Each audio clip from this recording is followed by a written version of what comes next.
Hey guys, how's it going? Hope you're doing well. My name is Crown, and today I'm going to read you some very interesting stories that I hope that you're gonna love. And now, without further ado, let's go!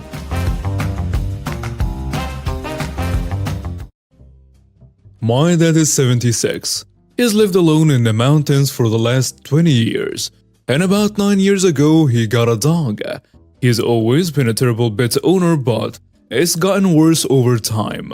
My dad has had at least one serious stroke in the last few years, and his physical and mental health have been in sharp decline, especially this year.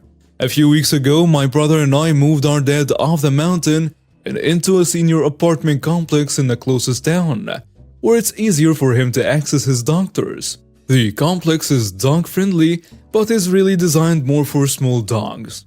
Dog weighs 60 pounds. Dog isn't neutered.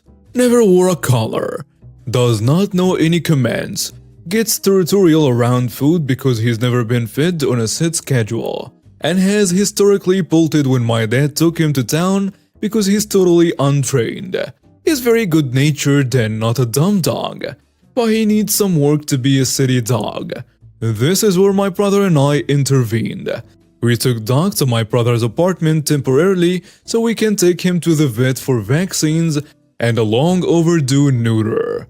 While we wait for those appointments, we are working on training him, walking him, socializing him, and so on.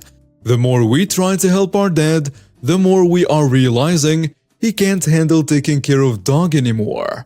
My brother is considering keeping the dog permanently, against dad's wishes. My dad is already pissed that we're keeping his dog from him. And we live about 3 hours away, so it's not like we can just pop over with a dog to visit. Even going on weekends to tend to dad is exhausting already. My dad and dog are honestly bonded very deeply, and I'm sure that having dog really helped keep my dad alive through some of his darker moments. But dad's going blind, and I just can't imagine a scenario in which he can actually give dog the care he needs. It also seems very likely that dog will run away the second he gets outside, and we might not be able to track him down again if that happens. We already had to take away my dad's car because he kept driving even though he's going blind. But somehow taking the dog feels like it might be cruel. So would I be in a wrong if we keep dog against my dad's wishes? And now for some comments. No one in a wrong here. Some ideas. Train the dog to use a gentle leader so he's a solid city dog walk dog. Hire a daily dog walker. There is a solid chance that there is a lively dog lover in the senior housing complex who might be able. Get the dog microchipped and get an ear tag for the dog's collar in case of the worst event. Try for 6 months and then you can re-evaluate. You are in a wrong. There are further options for solutions here. Training pup is a start. I live in the backwoods and I can't imagine, and I'm terrified, the day will come when I will have to leave my home. Your dad has lost his home and is losing his autonomy, is suffering mentally, and taking the pup away may be a breaking point for him. Get the dog trained. Maybe looking for someone close to your dad to help with the walks. Paying a teen or hiring a service. There are also options for mobile grooming or more. You have also mentioned you're already driving 3 hours to see your dad. Those visits you can also help with your pup. Please look for other solutions, as a pup may be a last lifeline for your dad. I, female 21, crashed my sister's female 28's car in the mall from work to home. I worked at the mall and asked my sister if I could use her car to go to work since she uses public transport when she goes to work. She said it's okay. Long story short, when leaving work from my parking space, someone decided to reverse out of their parking space without realizing I was behind them. I got really scared and swerved the car, realizing I was about to hit a pole. Tried to avoid that but ended up damaging the corner of her car. At that moment, I was shaken because 1. The guy that reversed out infuriated me. 2. Mad at myself, knowing I could have handled the situation better. And 3. That my sister was gonna beat me. There was no damage to their car, and there were no collisions between either car, so he wouldn't have been liable other than being an idiot. I cussed him out while he tried to apologize, then sat in the car for a good 20 minutes trying to figure out what to do. I called my dad and he told me just to come home, and I could tell her then while he tried to sort out how to pay for the damage using insurance. When she came home, we told her, but there wasn't much of a reaction. But that she kept talking to me as if I had done it intentionally. She would make slight comments throughout the rest of the evening that now because of me, she'd have to pay $500 plus $800 for the damages. We booked a trip with our cousins, and I offered to cancel the trip for myself so I could use my flight and accommodation money to pay her $800. My dad agreed he would pay $250 while she left to pay $250 herself. She then told me I was being stupid and providing stupid ideas. I had a birthday party. We planned on renting a couple of pieces of furniture. I offered to cancel that instead and have a different type of birthday party, but she told me again those were stupid ideas. I offered my savings, and she proceeded to tell me again that I was being stupid. I know I'm the jerk for crashing the car, but I'm trying to provide her solutions so that she wouldn't have to be financially burdened. But she's just trying to find excuses to make me feel bad. So I need advice for how to handle this situation now. Edit. I'm a part-timer and university student, so I work 2 to 3 times per week, getting paid minimum wage while my sister is a full-timer. Another edit. Initially, I wanted to pay the full $1,300, but she didn't want me to pay the full amount, nor did my dad, even though I tried to take full responsibility. Because I could afford the $800, I suggested to pay that to her now and pay off the other $500 later since I'm still trying to pay off the university papers. And now for some comments. Everybody sucks. The money should all fall on you to provide as it was your accident. Not sure why she should pay anything. But she also has to accept accidents happen, and you're trying. Probably best to revisit the conversation after she'd had time to calm down. She's probably just frustrated and annoyed, so give her some time to cool down. You are in the wrong if you expect her to pay anything to fix the car. You're not in the wrong if you pay to repair it. It sounds like you expect her to help pay because she makes more money. She's mad and is taking it out on you. You are in the wrong.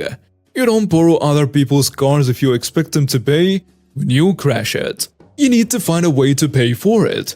You're probably not an insured driver of that car, so next time, do not borrow it. Her insurance might have covered some of that. If she has insurance, pay up.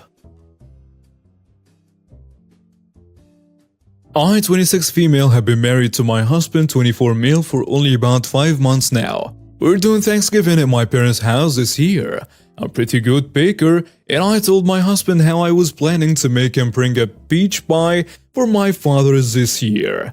Peach pie will be a little out of season. It's really more of a summer pie, but it's my dad's favorite, so I don't care if it will be a little out of place. I'm planning to make one anyway. When I told my husband this, he responded, "Well, as long as you're baking pies, you gotta make my favorite cherry." I told him no, as my aunt is always in charge of the fruit pies, and brings a cherry, apple, and blueberry, so his favorite will be there. He responded okay, but something tells me that her pies will be either baked from frozen or made with a canned pie filling. Why can't you make an actual fresh cherry pie while you're making a fresh peach pie? I told him that I don't want to upset my aunt, and also that just because I was doing something nice for my father doesn't mean that I owe him a similar favor. So he's been acting a little hurt about it. And now for some comments. You're not in the wrong. All of these posters suggesting you just go ahead and make him one for home anyway. Don't quite understand what goes into making a fresh pie. It's not like the time is cut in half just because you're already pie making. It's a lot of work. Have your husband observe you making the peach pie, then give him the recipe for the cherry one and tell him to have fun. I'm sure after he watches you for 19 minutes, he will lose interest, go watch football, and you won't have to deal with it anymore. You're not in the wrong. However, I would suggest baking a cherry pie for him before Thanksgiving. if he stops smoking. In my husband's family, there is a necklace passed down to the wife of the eldest son after she has their first child. My husband is his father's only biological son, but he has an older stepbrother who his father adopted. In the last few years, there has been tension between my husband and his stepbrother, mostly because his grandfather has pulled rank to make sure my husband gets his birthright. It's made things awkward for me as his stepbrother is married to my best friend. My best friend gave birth to their first child 7 months ago, and there has been non-stop drama over the necklace as technically it should have gone to her, and it was supposed to, until everybody found out I was pregnant too. The drama has hurt my relationship with my best friend, which is partly why I rejected the necklace when my father-in-law tried to give it to me. I knew my husband wanted me to accept it, and he's upset I won't. It's causing even more drama with my in-laws because everybody is still fighting over the damn necklace. My husband told me if I had just accepted it, this would have been over, but now I'd hurt him and his family by rejecting it. Am I in a wrong here?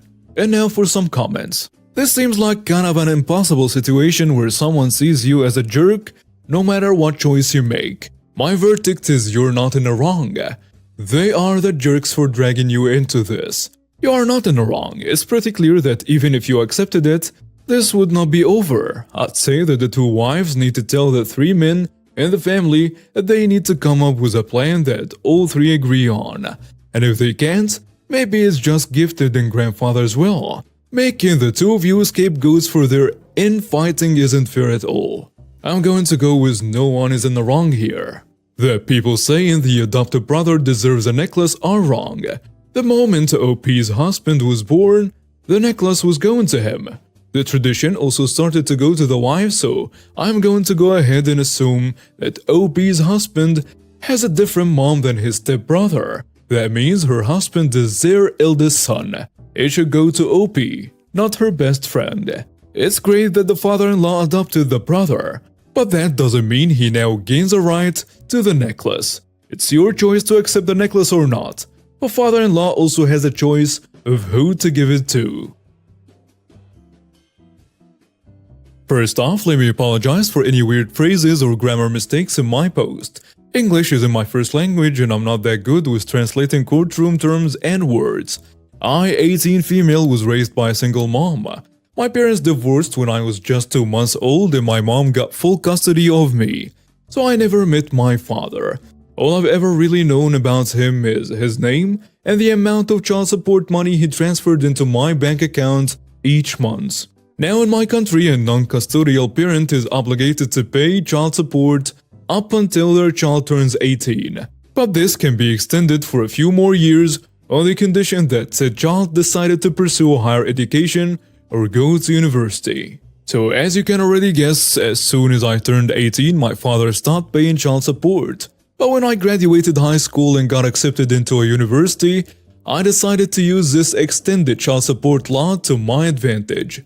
And I took him to court. Me and my mom weren't doing all that well financially, and I thought the extra money would definitely come in handy. The case took quite a few months to get resolved, and the courtroom was the first and last place where I saw my father in person. His reasoning for not wanting to continue paying child support after I turned 18 was that I didn't want to have any sort of relationship with him. So he didn't want to send money to a complete stranger each month anymore. He told the judge he'd agreed to continue paying child support on the condition that I agreed to get to know him and talk to him on a regular basis. But I declined. I mean, even if biologically he's my father, this man is nothing more than a stranger to me. I have no real interest in getting to know him and I never did. Wanting to have a relationship with him would be like wanting to have a relationship with a sperm donor who conceived you. I ended up winning the case, because the law is very clear on the fact that he has to pay child support for as long as I'm in university, regardless of whether I want to actually interact with him or not. Now he has to pay child support every month up until I graduate my university. We ended up getting in a huge argument as soon as the last court hearing was over, as he was really upset because I didn't even want to talk to him for a while and give him a chance, but still wanted to prey on his money. So, from a legal point of view, I'm in a right. But am I in a right from a moral point of view too?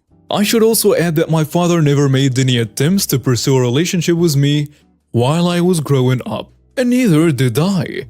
My mom never actively tried to get me to meet him, but at the same time she made it clear that she was always open to talk if I wanted to know more about him and ready to answer any questions that I might have had.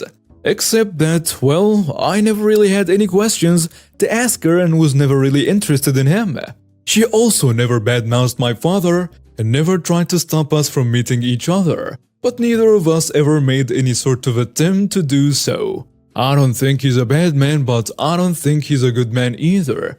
He's just a stranger who didn't want to be involved in my life.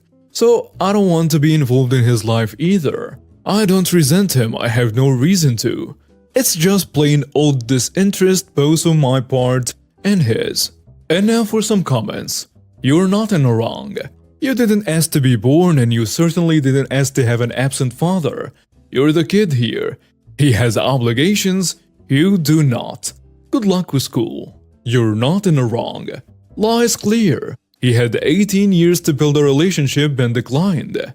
I've seen some men do this before. They don't want anything to do with the child, but once a child is grown, they want to connect and play the role of dad to someone that doesn't want or need it any longer. No, you're not in the wrong. He had his chance to connect with you. You're right. He's essentially a stranger to you. And now we have reached the end of today's stories. Thank you for watching and see you next time.